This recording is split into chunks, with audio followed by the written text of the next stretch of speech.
Dating isn't dying because men changed. Dating isn't dying because the world became modern.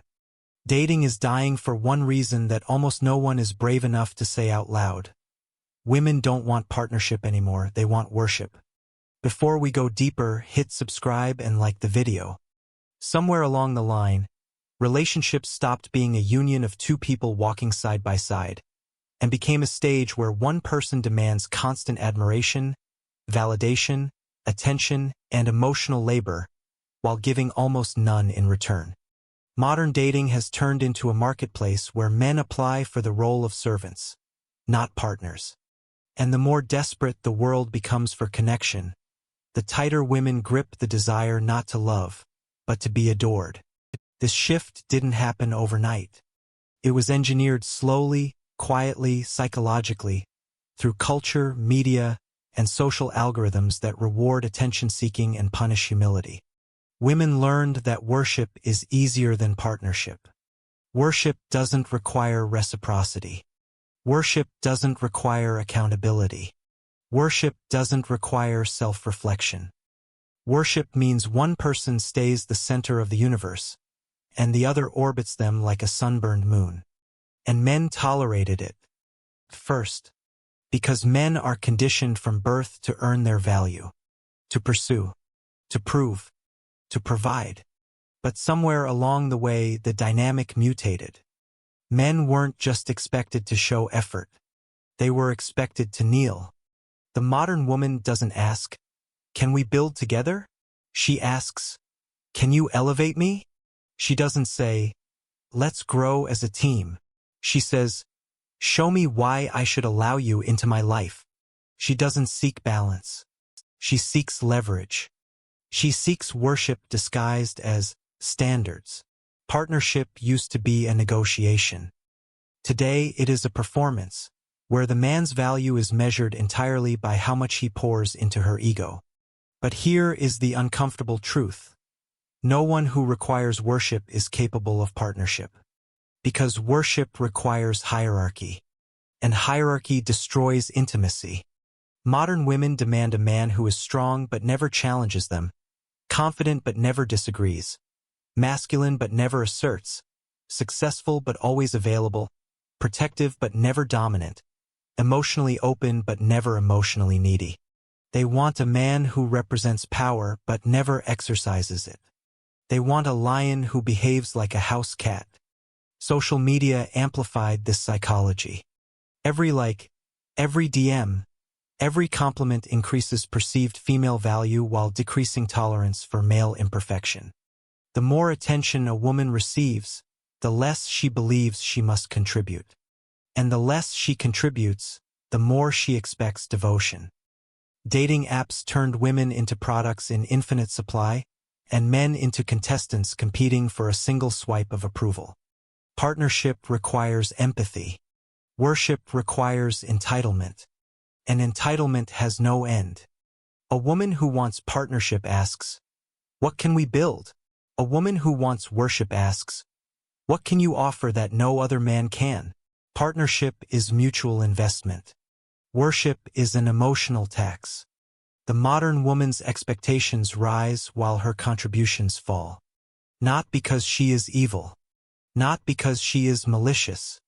But because the system rewards narcissism disguised as empowerment. Every influencer, every podcast, every algorithm tells her, "You are the prize. You deserve everything. If he doesn't worship you, he isn't a real man." But the truth is brutal. When everyone believes they are the prize, no one forms relationships. When everyone demands to be chased, no one chases. When everyone wants worship, no one gives love. So dating collapses not from lack of desire, but from lack of humility. Let me tell you what this looks like in real life. There's Michael, 29, a good man with a stable career. He dates a woman named Elise. At first, she seems sweet, affectionate, caring. But slowly he realizes every conversation revolves around her needs, her stress, her achievements. Whenever he expresses something vulnerable, she redirects the topic back to herself. Not because she doesn't care, but because she expects him to be the emotional container for her entire identity. If he forgets a compliment, she accuses him of not being attentive. If he sets a boundary, she accuses him of being controlling. If he expresses frustration, she accuses him of being insensitive. Michael doesn't see a partner. He sees a queen demanding endless tribute. Then there's Aaron, 34, disciplined and thoughtful. He dates a woman named Maya, who loves being adored. She posts thirst traps, overshares her life online, and feeds off the validation of strangers. Aaron tries to establish deeper connection, but every time he tries to move the relationship into real emotional space, she pulls away, because attention from a committed man isn't worth as much as attention from the masses. She doesn't want one man to love her. She wants thousands of men to admire her. She wants worship, not partnership. And then there's Victor, 41, divorced and rebuilding. He meets a younger woman named Layla. At first, she treats him with kindness. But when he no longer buys gifts as frequently, when he focuses on work, when he establishes boundaries, she becomes distant, cold, dismissive. Her affection wasn't love, it was customer service. When the value of the package dropped, so did the loyalty. Layla didn't want a relationship. She wanted a sponsor. This is the reality most men face. Modern dating is a shrine built for women seeking worship and a graveyard for men seeking connection. But the situation gets darker over time. The more women seek worship, the more resentful they become toward the men who fail to provide it. The more resentful they become, the more emotionally unavailable they become. The more unavailable they become, the more they attract men who don't care. The more they attract men who don't care, the more convinced they become that all men are disappointing. And the more convinced they become, the more entitled and demanding they grow. A cycle with no end, only escalation. Meanwhile, men suffer silently. Men lose confidence. Men lose hope. Men lose desire. Men withdraw from dating entirely. Why? Because no man wants to apply for a role that used to be called boyfriend, but is now called adoring servant. Men aren't opting out of dating because they hate women. Men are opting out because the cost of dating now outweighs the emotional, financial, psychological, and time-based return. The relationship economy is failing. The numbers don't add up. Why choose a woman who demands worship when peace is free? Why choose chaos when solitude is stability? Why choose entitlement when self-respect is priceless?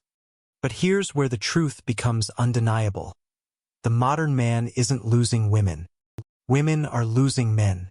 Not because men are weak, but because men refuse to be pedestal props for someone else's self-image. Men want partnership, commitment, reciprocity, teamwork, intimacy. Women want worship, devotion without challenge, loyalty without requirements, attention without effort. Partnership builds families. Worship builds loneliness. Partnership requires accountability. Worship requires constant applause. Partnership is love. Worship is self-obsession wearing a mask. But here's the twist. Women who demand worship never end up being worshipped. Because the men who worship women aren't men they respect. And the men they respect never worship them. So they lose both. And eventually, after years of confusion, heartbreak, disappointment, and emotional fatigue, these women discover a truth no one warned them about. Pedestals are prisons.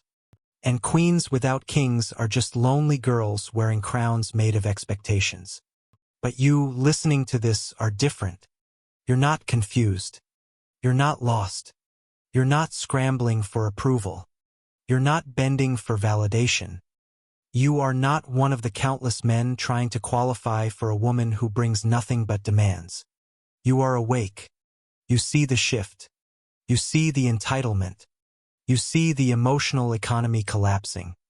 And you refuse to participate in a system designed to drain you. Because true partnership isn't dead. It's just rare. And rare things aren't found by chasing. They're found by choosing. You're not here to worship. You're here to build. You're not here to kneel. You're here to stand. You're not here to be consumed. You're here to be met. Equally. Deeply. Powerfully. And that is why marriage rates collapse. That is why dating apps fail. That is why modern women complain there are no good men left. It's not that good men disappeared. It's that good men walked away from a marketplace that demands more than it gives. Dating is dying because worship replaced partnership. Because entitlement replaced empathy. Because self-interest replaced teamwork. Because pedestal fantasies replaced real connection. But here is the final truth, the truth almost no one will admit. Women who seek worship always end alone. Because men don't build futures with the women who demand thrones. They build futures with the women who offer their hand. See the pattern. Protect your energy. This is DepthRealm.